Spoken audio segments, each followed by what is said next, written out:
Sebelum masuk dalam materi, kami akan memperkenalkan terlebih dahulu nama anggota kelompok 4. Yang pertama, Kava Melania April itu bagus. Yang kedua, Kanaise Vanya Leticia Rahel Lukas. Yang ketiga, Milan Ezra Sumilat. Yang keempat, Novel Hizkia Kambe. Dan yang kelima, Pascalina Lala. Dalam video kali ini, kami kelompok 4 mata kuliah akuntansi sektor publik akan menjelaskan mengenai materi Value for Money. Value for Money. Value for Money adalah suatu konsep pengukuran kinerja sektor publik yang memiliki 3 elemen utama. Yang pertama, ekonomi, yang kedua, efisiensi, dan yang ketiga, efektivitas. Dalam memanfaatkan sumber daya yang tersedia, di mana pengertian dari masing-masing elemen tersebut adalah yang pertama, ekonomi. Ekonomi itu adalah pemerolehan sumber daya atau input tertentu pada harga yang terendah ekonomi yang merupakan perbandingan input dengan output input value yang dinyatakan dalam satuan moneter. Yang kedua, efisiensi. Efisiensi adalah hubungan antara input dan output di mana barang dan jasa yang dibeli oleh organisasi digunakan untuk mencapai output tertentu. Dan yang ketiga, efektivitas, yaitu adalah hubungan antara output dan tujuan di mana efektivitas diukur berdasarkan seberapa jauh tingkat output, kebijakan, dan prosedur organisasi mencapai tujuan yang telah ditetapkan. 3 faktor value for money. Yang pertama, alokasi risiko. Adanya alokasi risiko dalam skema pengadaan PPP adalah faktor utama yang menjadikan PPP memiliki value for money yang lebih tinggi. Dari pengadaan konvensional, nilai value for money akan bertambah tinggi apabila biaya risiko dialokasikan dengan tepat antara pemerintah dan juga swasta. Yang kedua, spesifikasi output. Pihak swasta yang diyakini memiliki kemampuan dan pengetahuan yang lebih baik untuk melakukan inovasi dalam rangka mencapai spesifikasi output, sehingga dengan inovasi tersebut, spesifikasi output dapat dicapai dengan biaya yang lebih efisien. Yang ketiga, kontrak berbasis kinerja. Kinerja dalam PPP berfokus pada kualitas pelayanan di masa operasi dan bukan pada target penyelesaian konstruksi seperti di pengadaan konvensional. Dengan adanya mekanisme berbasis kinerja, swasta diberi insentif untuk mempertahankan kualitas kinerja mereka selama masa konsensi dan dengan demikian meningkatkan value for money. 2 metode value for money. Yang pertama, metode value for money kualitatif, dan yang kedua, metode value for money kuantitatif. Berikut karakteristik value for money audit. Audit kinerja yang meliputi audit ekonomi, efisiensi, dan efektivitas pada dasarnya merupakan perluasan dari audit keuangan dalam hal tujuan dan prosedurnya. Pada audit keuangan dan audit kinerja tidak terdapat perbedaan definisi yang tajam karena definisi audit kinerja sebagai suatu proses dapat diturunkan dari definisi audit keuangan. Pengertian audit dalam audit keuangan adalah suatu proses yang sistematis untuk memperoleh dan mengevaluasi bukti secara objektif mengenai aresi atas tindakan dan kejadian ekonomi, kesesuaiannya dengan kriteria atau standar yang telah ditetapkan, dan kemudian mengkomunikasikan hasilnya kepada pihak-pihak pengguna laporan tersebut. Selanjutnya, audit ekonomi dan efisiensi. Ekonomi mempunyai arti biaya terendah, sedangkan efisiensi mengacu pada rasio terbaik antara output dengan biaya atau input. Karena output dan biaya diukur dalam unit yang berbeda, maka efisiensi dapat terwujud ketika dengan sumber daya yang ada dapat dicapai output yang maksimal atau output tertentu dapat dicapai dengan sumber daya yang sekecil-kecilnya. Audit ekonomi dan efisiensi bertujuan untuk menentukan yang pertama, apakah suatu entitas telah memperoleh, melindungi, dan menggunakan sumber dayanya seperti karyawan gedung, ruang, dan peralatan kantor secara ekonomis dan efisien.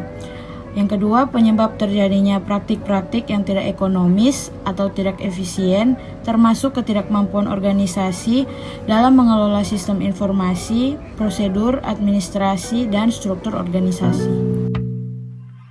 Audit efektivitas. Efektivitas berkaitan dengan pencapaian tujuan. Menurut Audit Commission tahun 1986, efektivitas berarti menyediakan jasa-jasa yang benar sehingga memungkinkan pihak yang berwenang untuk mengimplementasikan kebijakan dan tujuannya. Audit efektivitas atau audit program bertujuan untuk menentukan 1. Tingkat pencapaian hasil atau manfaat yang diinginkan. 2. Kesesuaian hasil dengan tujuan yang ditetapkan sebelumnya. 3. Apakah entitas yang diaudit telah mempertimbangkan alternatif lain yang memberikan hasil yang sama dengan biaya yang paling rendah.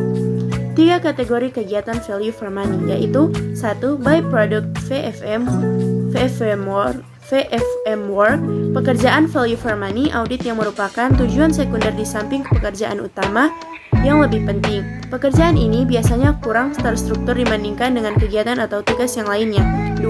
An arrangement review, pekerjaan value for money audit yang dilakukan untuk menjamin atau memastikan bahwa klien telah melakukan tugas administrasi yang diperlukan untuk mencapai value for money. 3. Performance review, pekerjaan yang dilakukan untuk menilai secara objektif value for money yang telah dicapai oleh klien dan membandingkan dengan kriteria atau pembanding yang valid.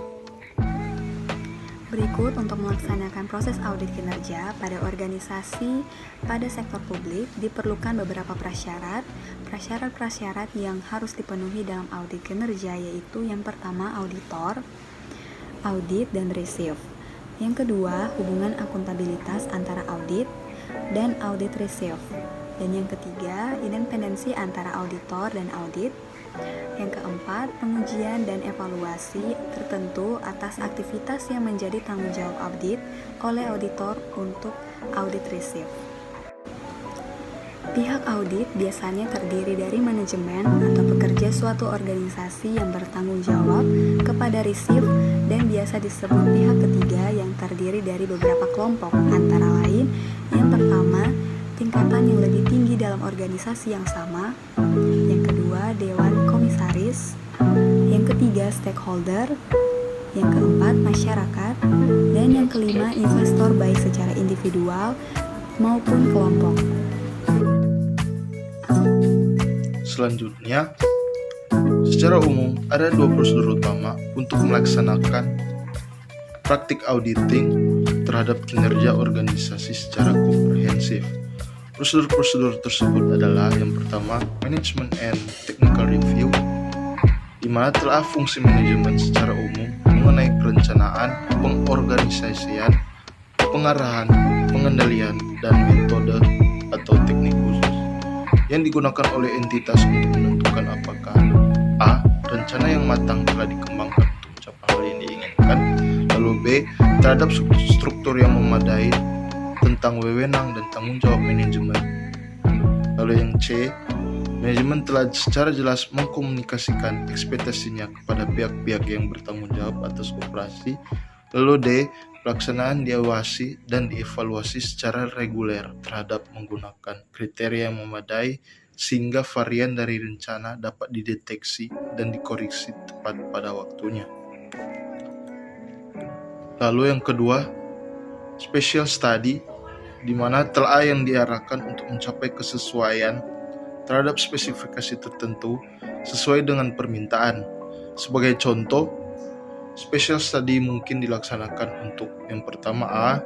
Penelitian mengenai dugaan terjadinya kecurangan, lalu yang B.